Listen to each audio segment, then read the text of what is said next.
Bom, tendo explicado, né, feito essa pequena revisão aí de como as tags são compostas, o que são atributos, os que são valores, vamos explicar um pouquinho, né, de como essas tags básicas se encaixam, qual é a função delas.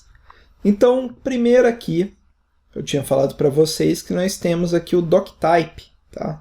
Doctype não é exatamente uma tag funcional, tá? Isso daqui é a declaração de doctype. O que é a declaração de doctype, se ela não é uma tag funcional? Isso daqui serve para que o navegador, né, o seu Google Chrome, seu Firefox, Safari, Opera, Edge, Internet Explorer, afinal, o programa que você usa para visualizar os arquivos HTML, ele tem que saber qual é a versão do HTML que você está trabalhando. Lembra que no começo lá eu digitei HTML5 e aí apareceu, vamos ver se aparece de novo aqui, ó, HTML, e apareceu aqui o 5 e XML, tá? Isso são versões diferentes de HTML. Eu vou aqui limpar a tela para vocês verem. Olha só o que acontece se eu colocar HTML2.xml. Ele vai gerar aqui para mim o doctype, tá? Do XHTML. Tá? O que é o XHTML? Ele é uma versão de HTML que veio antes do HTML5 e era uma versão muito comum da gente trabalhar até 2005, 2010, mais ou menos. Como qualquer tecnologia, o HTML ele tem evoluído. Desde a primeira versão dele, lá em 91, 92, 93, não lembro exatamente o ano inicial que ele foi criado. Aí ele passou da versão 1, 1.1, 2, 3, 4. Quando ele chegou na versão 4, ele ficou por muitos anos nessa versão 4 parado. E aí veio o sucessor dele, esse XHTML aqui, ó, de 99. Já tem aí 21 anos praticamente. E depois do XHTML, que por incrível que pareça, voltou para o 5. Então, alguns sites hoje em dia ainda você vê ele como XHTML. Mas a versão mais moderna do HTML, que a gente aprende a usar, é a versão 5. Então, esse doctype aqui, ó, essa declaração você pode ver, ela é diferente dessa daqui, certo? Então, dá um estranhamento, mas a versão que a gente deve usar é essa daqui, tá? Que é essa versão 5. Versão 5 ela tem vários recursos que não tem na XHTML. Muda um pouco as tags, muda um pouco essa questão se eu fecho tag, se eu tenho que pôr barra, se eu não tenho que pôr barra, tá? Mas a versão que a gente usa é a versão 5. Isso daí é uma coisa que vocês devem estar sempre atentos, principalmente quando você for consultar material. Provavelmente muitos vídeos de hoje vão estar trabalhando praticamente todos com HTML5, mas você pode pegar uma apostila, um livro, e aí você vai ver que aquele HTML está diferente do que você está aprendendo aqui. Você vai falar, nossa, mas qual que está certo afinal? Será que o professor errou? Não, não é que eu errei. É que eu estou com a versão 5, a versão mais nova, enquanto esses materiais, na época que foram escritos, provavelmente estavam na versão XHTML ou HTML4. Tá? Então aqui, doctype HTML, simplesmente isso indica para o navegador que estamos trabalhando com HTML5. Ele já vai entender e aí ele vai procurar somente as tags do HTML5. Tá? Coisas que não tinha na versão anterior, por exemplo, vídeo. A tag vídeo, a tag áudio para você colocar música num site. Isso não existia nas versões anteriores do HTML.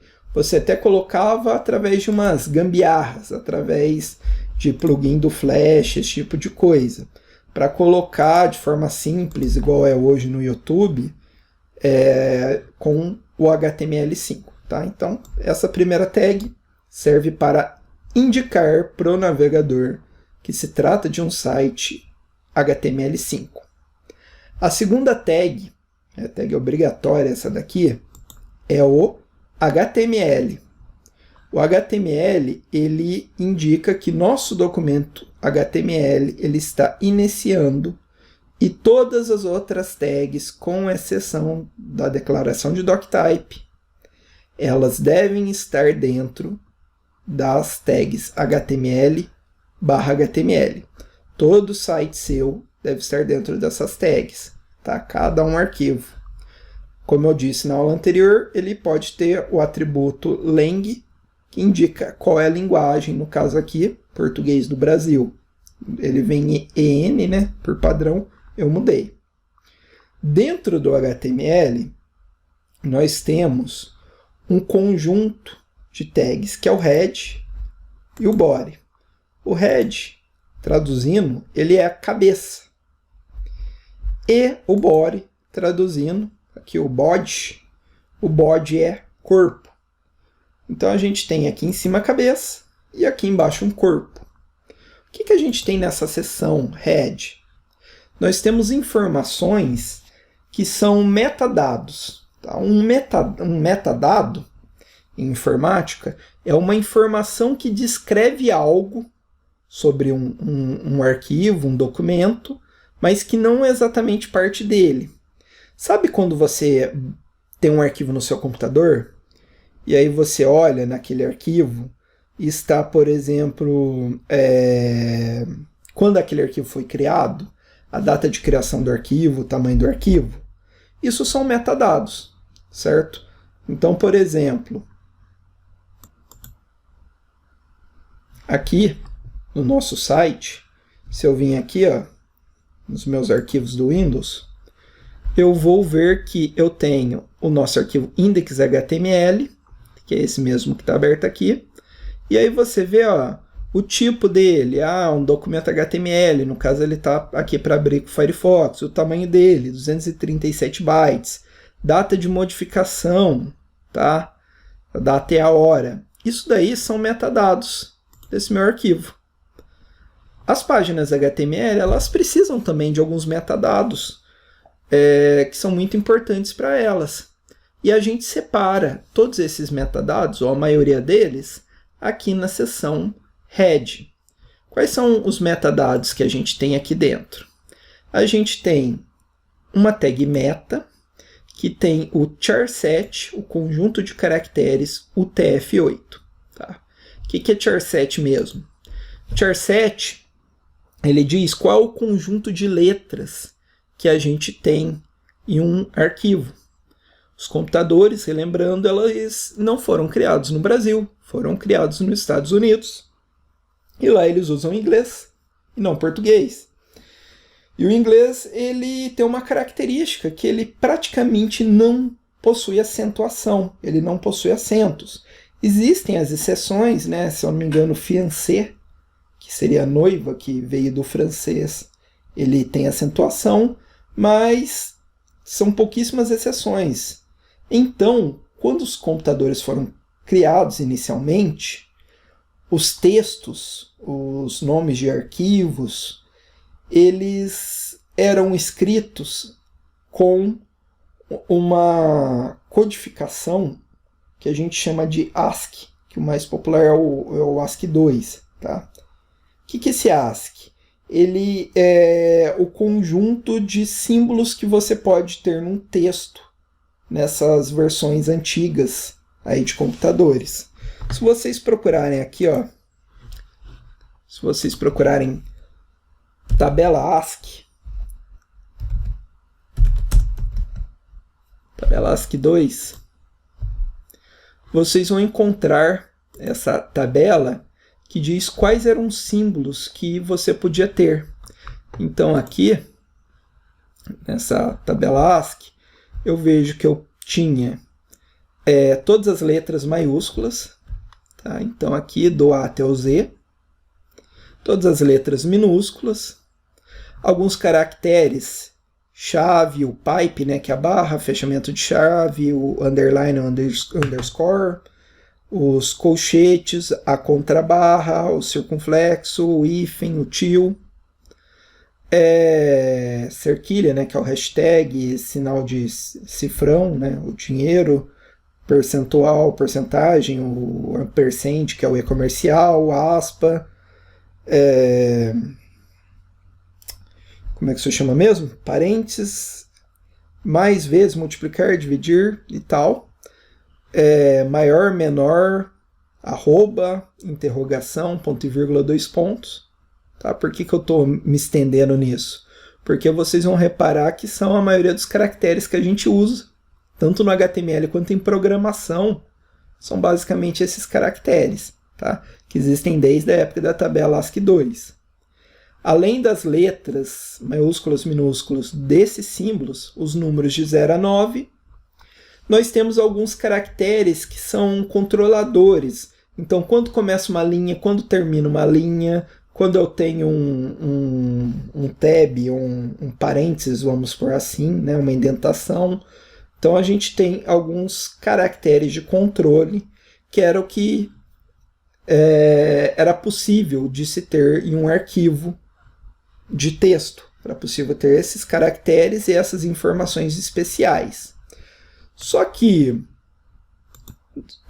diferentemente dos Estados Unidos, né, a maioria dos países do mundo, e eu posso dizer maioria, né, porque se a gente somar falante português e espanhol, já dá mais do que falante inglês, e são línguas acentuadas. Francês também usa bastante, fora as línguas orientais. A maioria desses países, eles utilizam ou acentuação, no caso, né, dos países que usam o alfabeto latino, igual ao português, inglês e espanhol, né? Lembrando, o alfabeto latino são as letras que vocês conhecem, as letras do dia a dia, A, B, C, D, E, F até o Z, tá? Boa parte desses países que utilizam o alfabeto latino, eles possuem alguma acentuação. Então, em português nós temos acento grave, acento agudo, til, o cedilha, circunflexo, não lembro se eu já falei. A gente tem vários acentos. No espanhol eles têm a interrogação normal, interrogação de cabeça para baixo. Então, assim, tem várias acentuações que são usadas nesses outros países. Alemão tem até algumas letras diferentes que não tem no inglês. E aí surgiu as chamadas codificações. O que são as codificações? São conjuntos de símbolos que são usados para escrever. Então aqui, por exemplo, a gente tem a tabela ASCII, mas a gente tem outras codificações.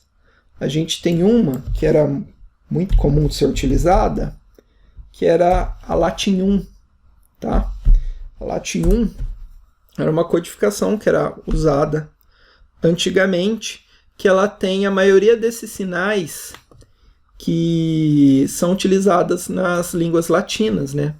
Português, espanhol, francês, romeno. Então a gente tem essa codificação aqui que tem esses símbolos que são utilizados nas linguagens, na linguagem português e algumas linguagens que a gente está acostumado a conhecer, que são mais comuns para a nossa percepção. É uma codificação que foi usada durante muito tempo, e aí você colocava aqui, ó, ao invés do TF8, ao invés de ASCII 2, você colocaria Latin 1, e aí essa codificação passa a trabalhar como Latin 1, tá? A codificação da página. Não confundir com o que eu falei antes, lá nos primeiros vídeos, de codificação do arquivo, que está aqui, tá? Isso daí é uma coisa importante. A informação que está aqui, ela tem que bater com a informação que está aqui, tá? Ou pelo menos a do arquivo ela tem que ser uma codificação maior, mais abrangente, que tem todos os símbolos na codificação que está aqui. Porque senão não vai dar certo, vai dar erro, tá?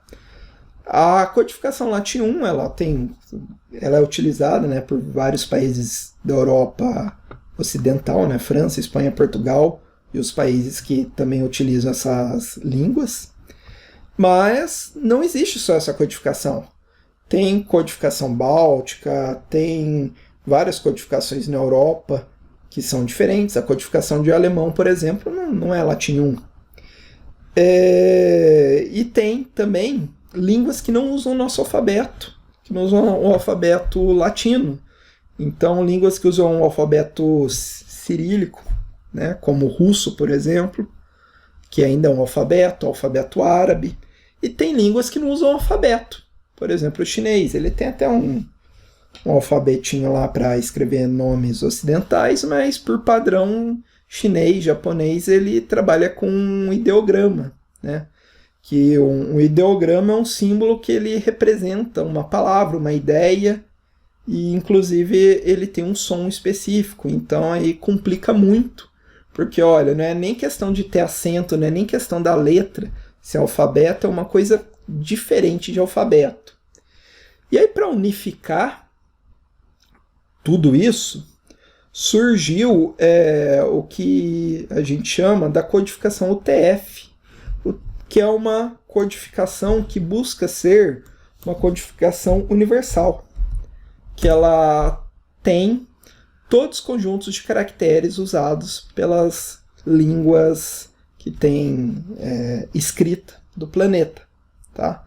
E aí o UTF ele tem vários padrões, o UTF-8, que é o mais comum, mas ele tem o padrão UTF-16, ele tem outros padrões, tá? Mas o mais comum é o padrão UTF. O padrão UTF, cadê? Que aqui a gente está utilizando o padrão UTF-8, ele possui suporte a diversas linguagens, inclusive ele é constantemente adicionado novas linguagens, novos scripts dentro dele. Então aqui ó, tem até um gráfico de como era utilizado antigamente, né? Então aqui a gente tem o ASCII 2, o laranjinha, o suporte, né? Padrão europeu ocidental, tá? Que é usado na Alemanha, Inglaterra, eu acredito. Alemanha não tenho certeza. E temos aqui o padrão TF8, vocês podem ver aqui, ó, que ele era quase não utilizado no começo dos anos 2000, a partir de 2007, 2008 ele começou a ser mais popular, e hoje ele está quase num padrão dominante. Por que eu estou falando isso, né? O que isso tem a ver, afinal, com essa matéria? Isso tem a ver pelo seguinte, lembra que nos primeiros vídeos que eu falei para não utilizar acentuação em nome de arquivo? Uma das razões é que vários sistemas não utilizavam o TF8. Então, nome de URL, nome aqui que vem ó, no nome do site, até alguns anos atrás não tinha suporte ao TF8. Então, mesmo um site em japonês tinha que ser escrito com caracteres latinos, com letras que a gente conhece. Depois de um tempo, isso se tornou um padrão que eles podem ser utilizados aqui. Mas mesmo assim, vem aquela questão de servidor que eu falei para vocês, que isso dificulta a vida da gente. Às vezes você escreveu pão com acento, outra vez pão sem acento, e na hora de fazer referência do arquivo, acaba não encontrando, por causa do acento. Então, por isso que, mesmo tendo esse suporte ao TF8, eu sempre recomendo vocês utilizarem em nomes de arquivo, em variáveis, nesse tipo de coisa, utilizarem texto sem acentuação. Conteúdo pode ter acentuação, tá? O comentário aqui podia estar com acentuação, tá? Mas nomes de arquivo, esse tipo de coisa, é melhor evitar, tudo bem? Só uma curiosidade, que o TF8, eu falei que ele está sempre crescendo. O TF8, uma das coisas que você pode ver, que ele está sempre crescendo, é que ele tem a adição nele nativa dos emoji. Tá? Eu já falei em aula porque eu pronunciei emoji e não emoji, já expliquei isso. Mas os emojis, eles estão sempre sendo inseridos aqui. Então aqui, ó, por exemplo, a versão 13, do Unicode, que é o padrão, que é a instituição que cuida do padrão TF. Então, ele está sempre sendo adicionado novos símbolos, e geralmente, quando esses símbolos são adicionados aqui, eles se tornam disponíveis no celular de vocês, no WhatsApp, no Facebook, tá? Então, quando tem novo emoji, é quando o pessoal insere no TF. Isso estava sendo anual, tá? Todo ano eles estavam lançando novos.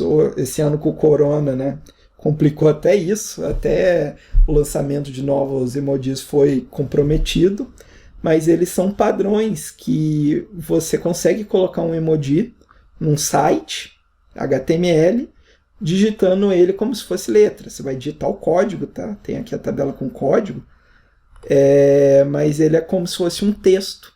Ele não é um desenho assim para o sistema, ele é um texto, da mesma forma que uma letra japonesa, uma letra russa, uma letra chinesa, tá? Então isso daí é uma curiosidade, mas é importante para vocês aí, programadores, futuros programadores, que vocês saibam muito bem o que é essa história de codificação, até porque lá na frente vocês conseguirem evitar alguns erros bobos, como pegou um código de uma outra página que não estava em UTF, colou aqui, esqueceu de mudar a codificação do arquivo, ou não botou aqui, e aí sua página aparece com os caracteres tudo zoado, onde que era para ter um acento, ele mostra uns desenhos esquisitos, e aí você fica pensando, nossa, o que aconteceu? Meu computador quebrou. Não, é só um erro de codificação, tá? Bom, parar de falar um pouquinho do TF. Tendo colocado a codificação aqui, nós temos outra tag meta importante. Já disse que podemos ter mais de uma tag igual, tá?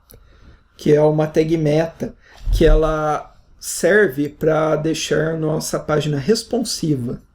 O que é uma página responsiva? É simples, você já viu várias. É aquela página que abre bem no celular, abre bem no computador. Se você estiver colocando numa Smart TV, ela vai abrir também bem. Como assim abrir bem? Ela vai ocupar a tela da melhor forma possível. Ela vai responder, por isso responsiva, ao tamanho da tela. Então, se está no celular, às vezes ela esconde um menu. Se está no computador, ela pode deixar uma seção à amostra, ou ela muda a disposição dos menus das seções internas, tá? Porque um site, hoje, ele é visto em dispositivos variados, é muito fragmentado isso. A gente tem um site sendo acessado por um celular, o site sendo acessado por um computador, o site sendo acessado por um videogame, tá? Então, é importante que a gente se adeque à tela. E aí a gente tem aqui essa tag meta, ela não é obrigatória, tá? Dá para ter um site sem isso. Mas é muito interessante que vocês coloquem. Mais para frente vocês vão aprender um negócio chamado Framework CSS, o Bootstrap, e ele não funciona a parte responsiva se isso daqui não tiver configurado assim. Então o que a gente tem aqui? A gente tem name, viewport, isso indica que eu estou falando que essa tag ela diz a respeito da forma de visualização, se vai ser visualizado num dispositivo móvel, num smartphone ou num computador desktop. Então o name aqui é viewport. Content, tá? Aqui a gente fala width, que a largura é para ser igual a device width, a largura do dispositivo.